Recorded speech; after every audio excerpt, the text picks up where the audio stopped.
जी अस्सलाम वालेकुम बच्चों।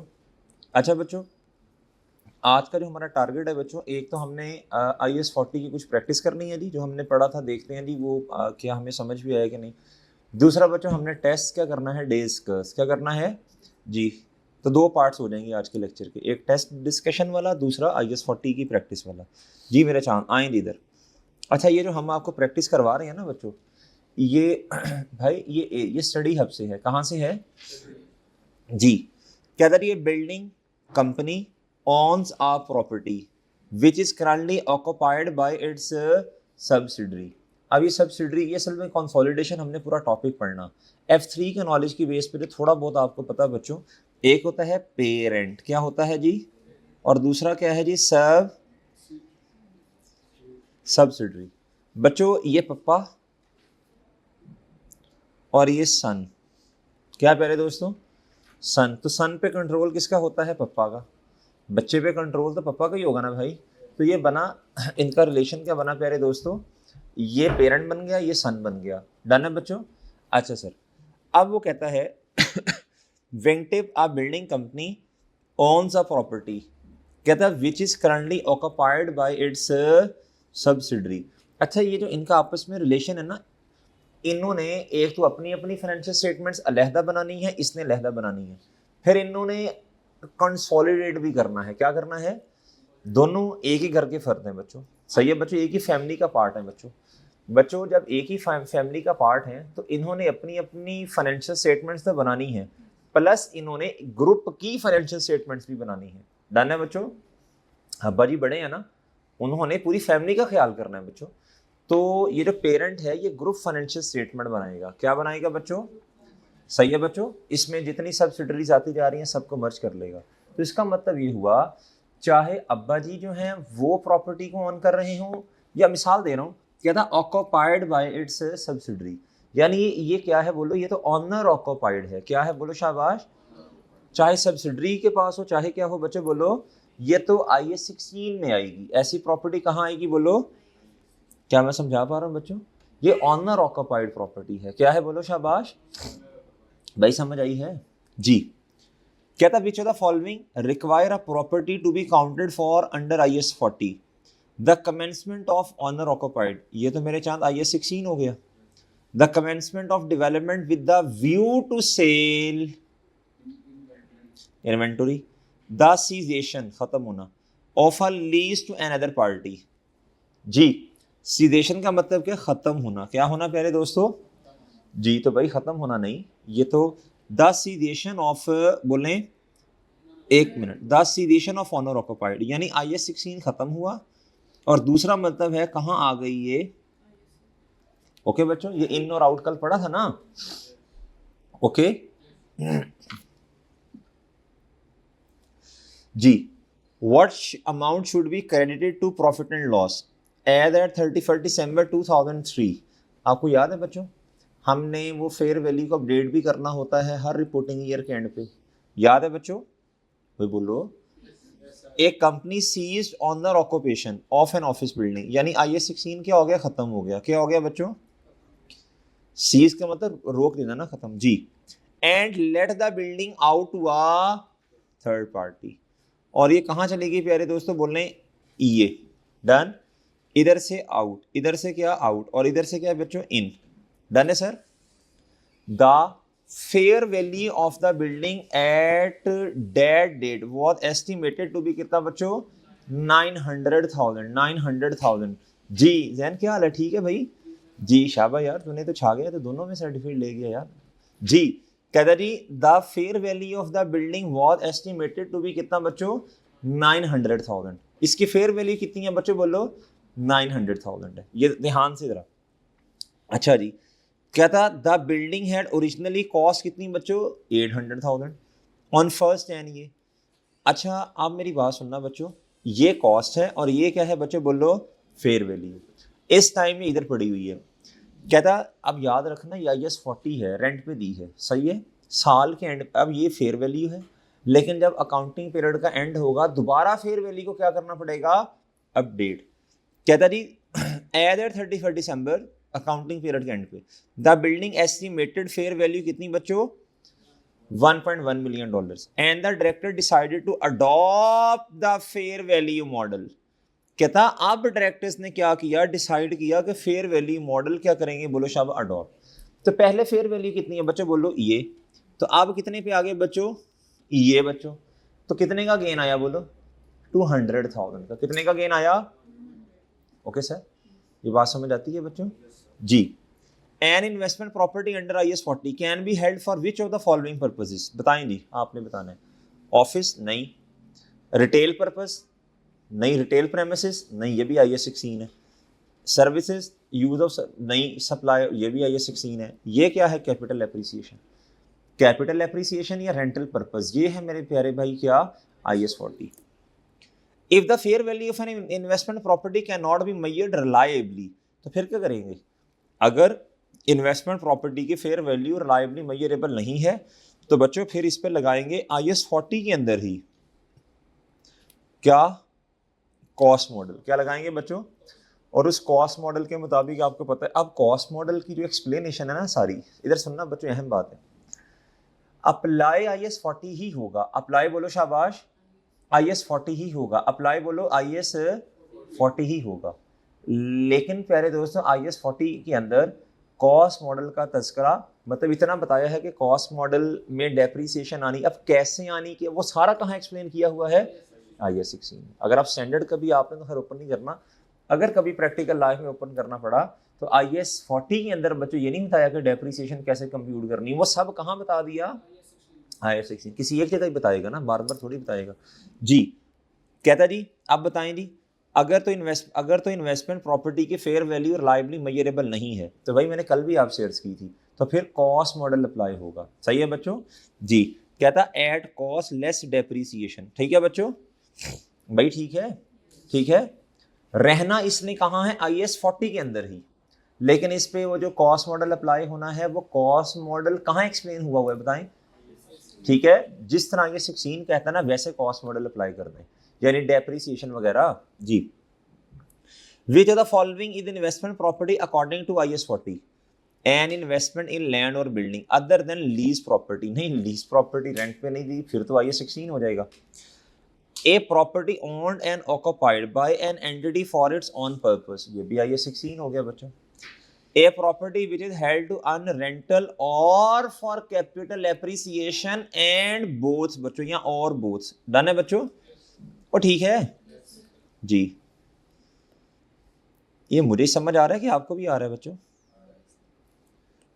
जी, और both an investment in land or building which led to third parties or occupied by an entity within group, ये क्या कहना चाह रहे हैं, एन इन्वेस्टमेंट की है इन लैंड एंड बिल्डिंग पे, इन्वेस्टमेंट की, लैंड या बिल्डिंग खरीदी, whether let to third parties, सही है बच्चों। कहता और ऑक्यूपाइड, इधर तक तो बात ठीक है, ये जो लिखा ना occupied with in a group, इसके ग्रुप का मतलब होता है पप्पा पेरेंट, और बच्चों इसके आगे 2-3 उसने शेयर्स खरीदे हैं बच्चों 50% से ज्यादा, वोटिंग राइट्स वगैरह, तो ये सब्सिडरी।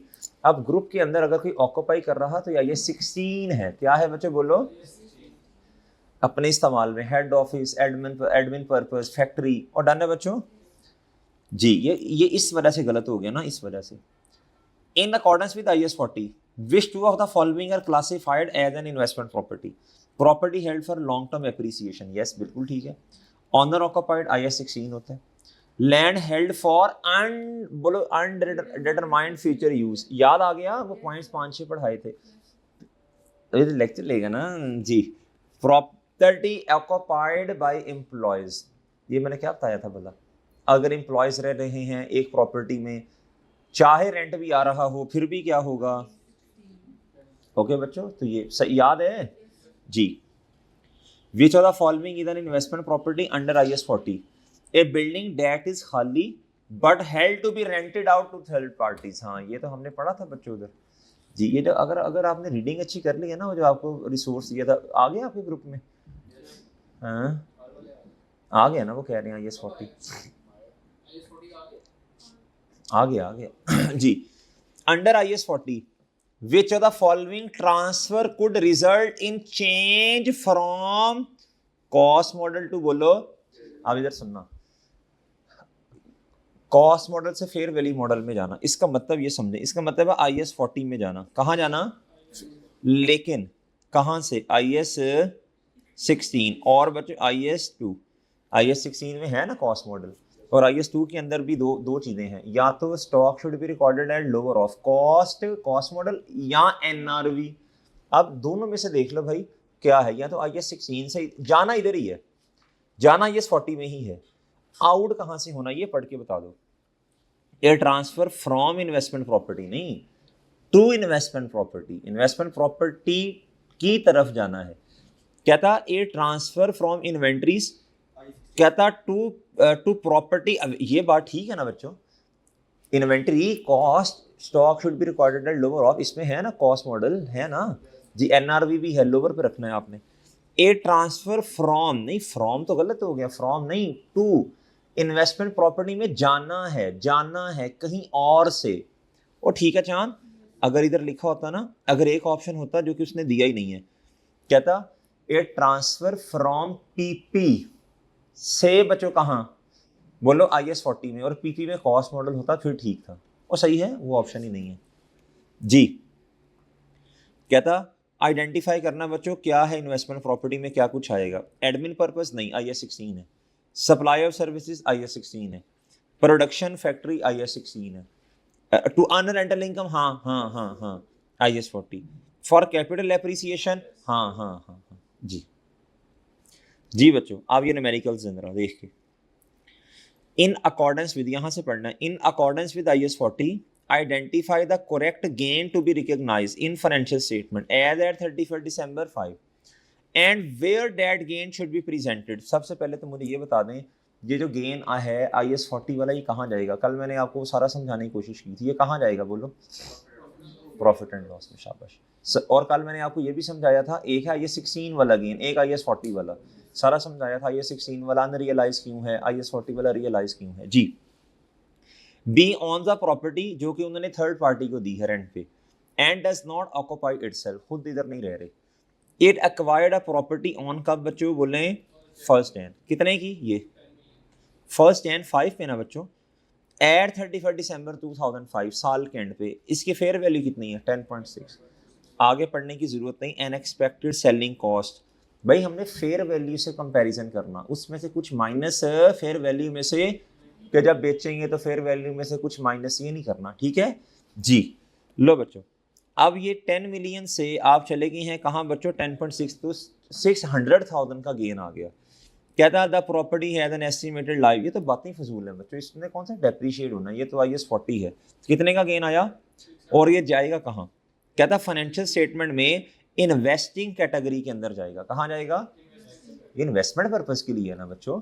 एक होता है ऑपरेटिंग पर्पस, ऑपरेटिंग सही है बच्चों, एक होता है इन्वेस्टिंग, सही है। ये इन्वेस्टमेंट के लिए थी प्रॉपर्टी जी। अच्छा जी, अच्छा ये बात तो आपको समझ नहीं आएगी, गेयरिंग क्या है। शायद रेशोज आपको थोड़ी बहुत F3 वाली याद हो, लेकिन मैं अभी इस पर बात नहीं करूंगा, ये इररेलेवेंट है, अभी इस पर मैं बात नहीं करूंगा जी। लेकिन मैंने MCQ इसलिए डाल दिया ताकि ना क्या उसका नाम है, हम एक दफ़ा IAS 40 से ज़रा गो थ्रू कर लें, जो क्वेश्चन है वो हमारे कंप्लीट हो जाएं। अब ये रेशोज वाली बात है थोड़ी सी, मैं इस पर बात नहीं करूंगा, लेकिन ये देखें, what affect this change in accounting policy have on financial statement जी।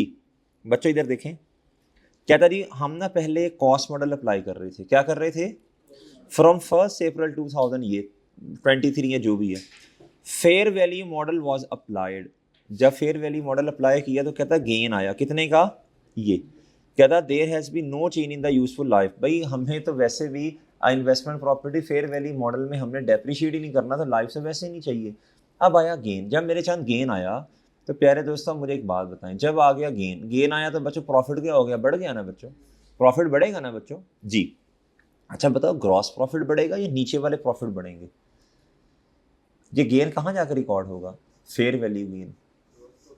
ये ग्रॉस प्रॉफिट से नीचे, ये ऑपरेशनल गेन नहीं है, ये सेल नहीं है, ये अदर इनकम में जाकर कहीं ऐड होगा, सही है ना? तो ठीक है बच्चों जी। क्या था जी, ये both operating margin and gearing नहीं, ऑपरेटिंग से नीचे। ये मैं आपको इंशाल्लाह फाइनेंशियल स्टेटमेंट भी कभी बनाएंगे इंशाल्लाह, जब फाइनल अकाउंट करेंगे ना, प्रिपरेशन ऑफ फाइनेंशियल स्टेटमेंट। बल्कि दिखा ना तू थोड़ा सा, हल्का सा लेकिन फॉर्मेट थोड़ा चेंज होगा जब मैं अभी बना रहा हूँ ना, अभी ऐसे हल्का सा आपको दिखा रहा हूँ, फॉर्मेट वैसे चेंज होगा, फॉर्मेट चेंज होगा थोड़ा सा। ये है sales, less cost of sale, GP आया, लेस ऑपरेशनल एक्सपेंसेस, इसे कहते हैं प्रॉफिट फ्रॉम ऑपरेशंस या operating profit, less other income add, इधर इधर फॉर्मेट चेंज होगा, पहले बता रहा हूँ थोड़ा सा, इधर हम इन्वेस्टिंग एक्टिविटीज लेके आएंगे। अच्छा, फिर आएगा profit before interest and tax, फिर फाइनेंशियल चार्जेस माइनस होंगे, फिर आएगा प्रॉफिट बिफोर टैक्स, फिर टैक्स एक्सपेंस माइनस होगा, फिर प्रॉफिट आफ्टर टैक्स। लेकिन फॉर्मेट थोड़ा सा चेंज होगा, पहले बता रहा हूँ, ठीक है जी। ले मेरे भाई, तो ये गेन कहीं अदर इनकम में जाके आएगा, ऑपरेटिंग प्रॉफिट से नीचे। जी बच्चों, अच्छा जी, कहता other comprehensive income will increase, भाई अदर कंप्रीहेंसिव इनकम नहीं ये अनरियलाइज गेन नहीं है, ये रियलाइज गेन है। Profit before income taxes will increase, हाँ ये बात ठीक है, ये प्रॉफिट इंक्रीज होगा ना बच्चों जी, ऑपरेटिंग प्रॉफिट से नीचे वाला प्रॉफिट इंक्रीज होगा। ये मैं भी आपको नहीं बता सकता बच्चों, गेयरिंग का मतलब क्या है जी, क्या बता दूं? नहीं, बता दूं, बता दूं, चले रहने दे। प्रॉफिट बिफोर इनकम टैक्स, बच्चे profit before income tax increase होगा, and no change, not change, will not change, नहीं चेंज होगा ना प्रॉफिट यार, प्रॉफिट बढ़ेगा ना यार, यार बढ़ेगा ना, गेन है बच्चों, क्या है भाई, बात समझ गए हो?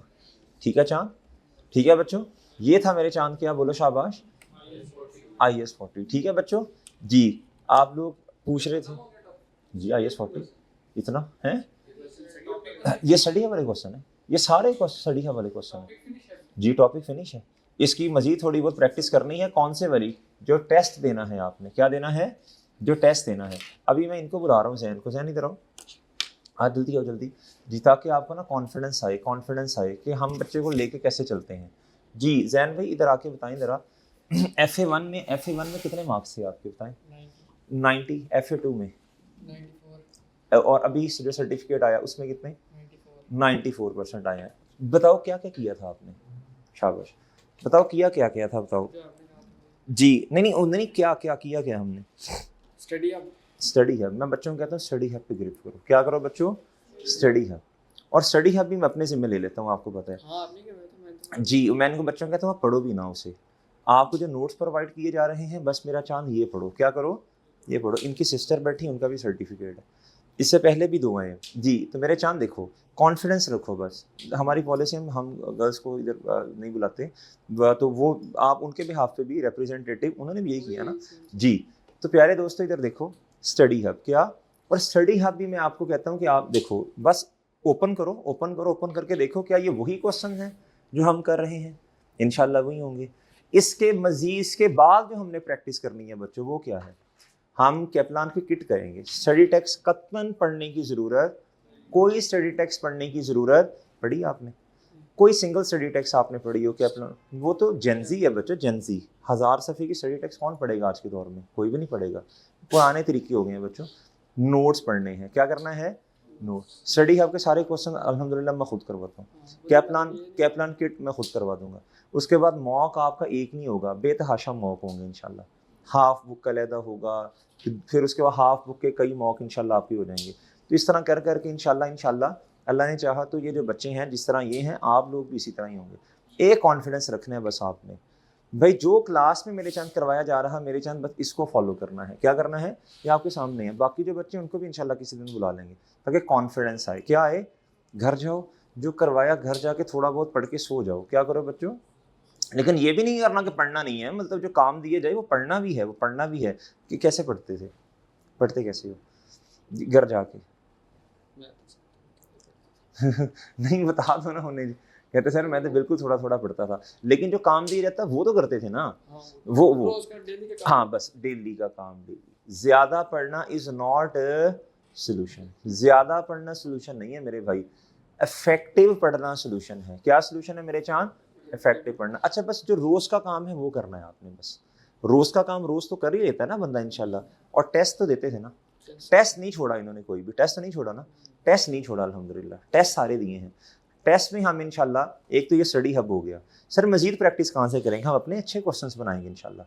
आपको जो डेली बेस पे जो हम जो हैंड आउट्स प्रोवाइड कर रहे हैं, ये हमारे अपने क्वेश्चन ही है ना, जी। और जो फिर स्टडी हब से अच्छा क्वेश्चन मिलता है या और मिलता है तो वो फिर हम उधर से उठा लेते हैं। और मैं साथ साथ में आपको बताता भी रहता हूँ, डिस्क्लोज करता हूँ, ये स्टडी हब का क्वेश्चन है, ये फलां जगह, ये मैंने फलां जगह से, ये हमने इधर से।